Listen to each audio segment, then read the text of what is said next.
প্রেমময় শ্রী শ্রী ঠাকুরের শ্রীচরণে আমার কোটি কোটি প্রণাম। শ্রী শ্রী বড়মার শ্রীচরণে আমার কোটি কোটি প্রণাম। শ্রী শ্রী বরদার শ্রীচরণে আমার কোটি কোটি প্রণাম। শ্রী শ্রী আচার্যদেবের শ্রীচরণে আমার কোটি কোটি প্রণাম। ঠাকুর পরিবারের প্রত্যেকের চরণে আমার কোটি কোটি প্রণাম। আজকে আমি আলোচনা করব কর্মফল নিয়ে। শ্রী শ্রী ঠাকুর অনেক আগেই সতর্ক করে দিয়ে বলেছেন, ইষ্টের প্রতি অচ্যুত টান না থাকলে মানুষ সঞ্চিত কর্মফলের হাত থেকে সহজে রেহাই পায় না। এই কথা অনেকেই জানেন, কিন্তু ইষ্টের প্রতি অচ্যুত টান, অচ্ছেদ্য ভালোবাসার আকর্ষণ, সেটা পরিমাপ করাও খুব কঠিন। তাই অনেক ধরনের আপন খেয়ালে আমরা চলি এবং অনেক সময় বিপর্যস্তও হই।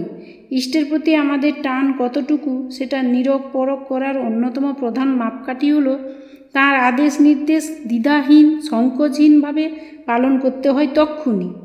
যখন তিনি যা আদেশ করেন তক্ষুনি পালন করতে হয়। আর ঠাকুরের এই ধারা বয়ে চলেছে আচার্য পরম্পরার মাধ্যমে। পরম দয়াল শ্রী শ্রী ঠাকুর আচার্যদেব মাধ্যমে রক্ত মাংস সংকুল দেহে সূক্ষ্মভাবে লীলা করছেন এবং এখনও লীলা করে চলেছেন। তা আমরা নানাভাবে নানা ঘাত প্রতিঘাতের মধ্য থেকে অনুভব করতে পারি।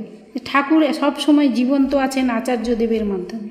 পরম পূজ্যপাদ শ্রী শ্রী বরদার ঐশী লীলা, শ্রী শ্রী দাদার লীলা এবং বর্তমান আচার্যদেবের লীলা, এইভাবে চলতেই আছে শ্রী শ্রী ঠাকুরের লীলা। এখন একটি ঘটনা বলবো, সেই দাদার জীবনের ভাগ্যের ঘটনা। দাদার নাম প্রাণেশ দা। তিনি 1969 সালের ঘটনা বলছেন। শ্রী শ্রী দাদা তখন গৌহাটি সৎসঙ্গ মন্দিরে অবস্থান করছেন দীর্ঘ কয়েক মাস যাবত। তিনিও সেই আশ্রম থেকে তার কর্মস্থানে যাওয়া আসা করেন। শ্রী শ্রী দাদা একদিন হঠাৎ তাকে ডেকে বললেন অফিস থেকে সোজা মন্দির চলে আসতে, রাস্তায় কোথাও না দাঁড়াতে। তিনি তার আদেশ মতো এইভাবে যাওয়া আসা করছেন। কয়েকদিন এভাবেই কেটেছে। একদিন অফিস থেকে বের হয়ে বাস থেকে নেমে কাছেই মন্দিরের উদ্দেশ্যে তিনি হেঁটে আসছেন। তখন একজন বয়স্ক গুরুভাই, অবসরপ্রাপ্ত রেঞ্জার, তাকে ডেকে দাঁড় করিয়ে ওনার নানা দুঃখ বেদনার কথা বলতে লাগলেন। ভদ্রলোকের প্রতি একটু সহানুভূতিশীল হতে গিয়ে তিনি বেমালুম ভুলে গেলেন শ্রী শ্রী দাদার সতর্কিত নির্দেশের কথা। হঠাৎ চিৎকার শুনে সামনের দিকে তাকিয়ে দেখেন একটা পাগলা ঘোড়া বিরাট লাফ দিয়ে দিয়ে তাদের দিকে ছুটে আসছে। বিপদ আঁচ করতে পেরে ওই বৃদ্ধ গুরুভাইকে শূন্যে তুলে নিরাপদ স্থানে একটি ঘোড়ার গাড়ির পেছনে ছুঁড়ে দিলেন। কিন্তু এই সামান্য কয়েক মুহূর্তের মধ্যেই পাগলা ঘোড়াটি এসে তার ডান কাঁধের দিকের কলার বোন এর উপর থেকে এক টুকরো মাংস তুলে নিয়ে গেল এবং ধাক্কা খেয়ে রাস্তার বাইরে জলাশয়ে পড়ে যাওয়ায় পাগলা ঘোড়াটি তাকে আর বিশেষ আক্রমণ করতে পারেনি। পরম পিতার অশেষ দয়ায় তিনি প্রাণে বেঁচে গেলেন ঠিকই। অল্পের জন্য তার কলার বোনও অক্ষত থাকলো, ভাঙল না। রক্তাক্ত অবস্থায় মন্দিরে ফিরে এলেন। পূজনীয় দাদা এই দুর্ঘটনা শুনে ব্যথিত হয়েছিলেন এবং বলেছিলেন আমার কথা না শোনার ফল ভুগল। আবার একবার প্রচণ্ড পেটের ব্যথায় তিনি ভুগছেন। ব্যথার তীব্রতা বেড়ে যাওয়ায় গৌহাটি মেডিকেল কলেজ হাসপাতালে ভর্তি হলেন। তাকে 13টি AVR ইঞ্জেকশন নিতে হলো। শুধু তাই নয়, মেডিকেল কলেজের ছাত্ররা তাকে ইঞ্জেকশন দিয়ে দিয়ে তাদের পরীক্ষা নিরীক্ষা চালাতে থাকলো। পরিণতিতে একসময় শারীরিক অবস্থা খুব খারাপ হয়ে পড়ে। দীর্ঘদিন পর হাসপাতাল থেকে তিনি ফিরেছেন। তখনও শারীরিক কারণ দেখিয়ে ছুটিতেই তিনি আছেন। একদিন পূজনীয় দাদার কাছে নিবেদন করলেন বাড়িতে তিনি তার মায়ের কাছে যাবেন মার সঙ্গে দেখা করতে। কিন্তু মায়ের কাছে যাওয়ার অনুমতি শ্রী শ্রী দাদা দিলেন না। শ্রদ্ধেয় রবীন্দা পূজনীয় দাদার সাথে কথা বলে তিনি বললেন যে তিনি নাকি কিছুদিন আগে তার মার সঙ্গে দেখা করে এসেছেন, তার মা এখন ভালো আছেন, তাই তার এখন বাড়ি যাওয়ার প্রয়োজন নেই। কিন্তু তবুও তার মন চাইছে। দাদার কথা না শুনেই তিনি আবার বলছেন না, তিনি তার মার সঙ্গে দেখা করতে যাবেন। কিছুদিন পর পূজনীয় দাদার কাছে আবদার আবেদন করে তিনি বাড়ি চলে গেলেন। পরে শ্রী শ্রী দাদা আক্ষেপ করে বলেছিলেন আমার কথা না শুনে চলে গেল। যাই হোক, এর পরিণতি কী হলো? শ্রী শ্রী দাদার কথা না শুনে চলে তো গেলেন, তারপরে কি হলেন না সেটা উপলব্ধি করতে গিয়ে অপেক্ষা বেশি দিন করতে হয়নি। করিমগঞ্জে তার দাদার বাড়িতে পুকুরের জল টলমল করছে। সেই জল তাকে যেন হাতছানি দিয়ে ডাকছে। তো তার জলে নামার খুব ইচ্ছা হলো। তিনি কি করলেন, অনেকক্ষণ ধরে জলে নেমে সাঁতার কাটলেন। স্নানের পরই শুরু হয়ে গেল প্রচণ্ড পেট ব্যথা, সেই সঙ্গে জ্বর 104 ডিগ্রি টেম্পারেচার। প্রচণ্ড জ্বর, সেই সঙ্গে পেট ব্যথা নিয়ে দীর্ঘদিন ভুগতে থাকলেন। এক সময় পেটের দুটো অবশেষে অপারেশন করতে হলো। অপারেশনের পর প্রত্যহ দুটো জায়গায়, একটাতে 18 ইঞ্চি, একটাতে 12 ইঞ্চি গজ ঢোকাতে হতো। প্রত্যেক দিন ঢুকিয়ে সেটা পরিষ্কার করতে হতো এবং পাল্টাতে হতো। কী দুঃসহ যন্ত্রণা, একদম যেন মৃত্যু যন্ত্রণা। যখন তিনি কিছুটা দ্রুত আরোগ্য লাভের পথে চলেছেন, তখন শ্রদ্ধেয় রবীন্দ্রা ওই দাদাকে দেখে বলছেন যে শ্রী দাদা তাকে বলেছিলেন, ঠাকুরের দয়ায় অনিবার্য বিপদ থেকে তুমি রক্ষা পেয়েছ। এদিকে গৌহাটিতে রটে গেল যে তিনি মারা গেছেন, অর্থাৎ প্রাণেশদা মারা গেছেন। গৌহাটি মন্দিরে ঘন ঘন ফোন আসতে লাগলো ঘটনার সত্যতা যাচাই করার জন্য। পূজনীয় দাদা তখন গৌহাটি মন্দিরেই অবস্থান করছেন। রটনার কথা শুনতে পেয়ে পূজনীয় দাদা বলছেন, বলে দেন ওদের প্রাণেশদাকে মৃত্যুর হাত থেকে বাঁচিয়ে দিয়েছি। সেবারে শ্রী দাদার দয়ায় তিনি আবার বেঁচে গেলেন। এইভাবে তার চলছিল প্রাণেশদা। আবার তার একবার টনসিলের খুব সমস্যা দেখা দিল, খুব কষ্ট হতে লাগলো। দীর্ঘদিন একটানা টনসিলের সমস্যায় কষ্ট পাচ্ছেন। পেতে পেতে তিনি একজন ENT বিশেষজ্ঞকে দেখালেন। দেখিয়ে কোনো সুফল হয়নি।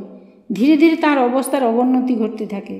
সব সময় জ্বর লেগেই থাকে, খুব ঠান্ডা লাগে, গ্রীষ্মকালেও সোয়েটার পরে রাখতে হয়। সেটা হচ্ছে 1968 সালের ঘটনা। গৌহাটি তৈল শোধনাগারের চিফ মেডিকেল অফিসার তাকে গৌহাটি মেডিকেল কলেজের head of the department ENT ডিপার্টমেন্টের ডাক্তার ভুবনেশ্বর দাসের কাছে পাঠালেন। ডাক্তার দাস তাকে পরীক্ষা করে স্তম্ভিত হয়ে গেলেন। ডান দিকের টনসিলে বিরাট ক্যাভিটি হয়ে খুব সাংঘাতিক অবস্থা। ওই ডাক্তারের বদ্ধমূল ধারণা ক্যান্সারে টার্ন করেছে, অতএব বায়োপসি করাতে হবে ও টনসিল অপারেশন করে রিমুভ করতে হবে। তার সৌভাগ্য যে শ্রী দাদা তখন গৌহাটি সৎসঙ্গ বিহারে থাকতেন। শ্রী দাদাকে গিয়ে নিবেদন করলেন। শ্রী দাদা বললেন অপারেশন করতে না এবং দেওঘরে গিয়ে পরম পূজ্যপাদ শ্রী বরদার কাছে নিবেদন করতে। পুজোর কয়েকদিন বাকি, শ্রী দাদা দেওঘরে চলে গেলেন। তিনিও পুজো উৎসবে দেওঘরে গিয়ে উপস্থিত হলেন। শ্রী দাদার নির্দেশ মতো শ্রী বরদাকে তার গলার সমস্যার কথা নিবেদন করার একান্ত ইচ্ছা, কিন্তু হাজার হাজার গুরু ভাইদের সমস্যার ফাঁদে নিজের সমস্যা তিনি কিছুতেই বলে উঠতে পারলেন না। এরই মধ্যে একদিন শ্রী বরদা স্নানের সময় শ্রী দাদা তাকে ডেকে বললেন, বাবাকে গলার কথা বলেছেন?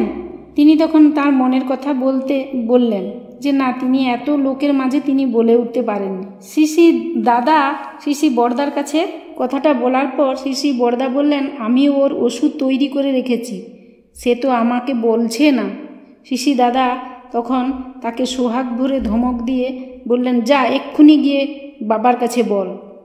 তিনি অমনি ছুটে গিয়ে শ্রী বরদার কাছে বললেন, জিতেনের কাছে যা, গিয়ে বল আমার কথা। সেদিন থেকে তার নতুন করে আশীর্বাদীয় চিকিৎসা শুরু হলো। রোজ জিতেনদার কাছে যেতেন।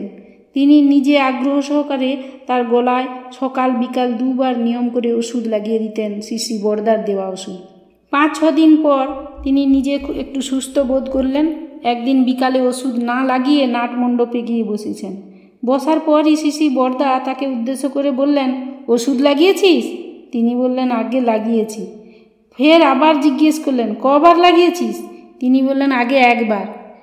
তার জবাব শুনে শাসনের সুরে শ্রী বরদা বললেন, 1 বার লাগালে গলা সারবে? যা ওষুধ লাগিয়ে এসে এখানে বস। তিনি প্রতিনিয়ত প্রতিদিন 2 বার করে ওষুধ প্রয়োগ করতেন এবং সেই প্রয়োগ করার কথা শ্রী বরদা বলেও ছিলেন। সেই দিন প্রথম মাত্র 1 বারই লাগিয়েছিলেন। আর কি আশ্চর্য, সেদিন শ্রী বরদা তাকে সাবধান করে দিলেন। তিনি সবই জানেন, তারা সবই দেখতে পান, বুঝতে পারেন, কিন্তু আমরা আমাদের প্রবৃত্তির দাস হয়ে মাঝে মাঝে ঘুরে বেড়াই, তার কথাগুলো ঠিকমতো পালন করতে পারি না। তিনি সেদিন থেকে সুস্থ হতে থাকলেন এবং তিনি যে নিজের হাতে ওষুধ দিয়েছিলেন তাতেই তিনি সুস্থ হয়ে গেলেন। পিতা পুত্রের এই অহেতুক দয়ায় আজ তার গলা সম্পূর্ণ সুস্থ। তিনি খুবই ভালো আছেন। শুধু তাই নয়, বিধ্বস্তি বিপর্যস্ত মৃত্যু বারবার তার জীবনে হাজির হয়েছে। বারবারই সেই মৃত্যুকে রুখে দিয়েছেন পিতা পুত্র, অবিস্মরণীয় ঐশ্বীলীলা। এইভাবে আমরা প্রতিটি মানুষ শ্রী আচার্যদেবের কথা, শ্রী ঠাকুরের কথা ঠিকমতো বুঝতে পারি না বা পালন করতে পারি না। তাই শ্রী শ্রী ঠাকুর একবার বলেছিলেন, ভাগ্যকে অস্বীকার করা যায় না ঠিকই, কিন্তু ভাগ্যকে পরিবর্তন করা যায়। তাই তাদের কথা নির্দেশ মেনে চললে আমাদের ভাগ্যে যাই থাকুক না কেন তা পরিবর্তন করা যায়, যদি ঠিকভাবে তাদের কথাগুলি নির্দেশগুলি ঠিকভাবে পালন করা যায়। যাই হোক, এইভাবে আমাদের জীবনেও কিছু থাকলে আমরা যেন সব সময় তাদের কথা শুনেই চলি, তাদের নির্দেশগুলি মেনেই চলি, এই প্রার্থনা জানিয়ে আপনাদের সবাইকে জয়গুরু জানিয়ে শেষ করছি।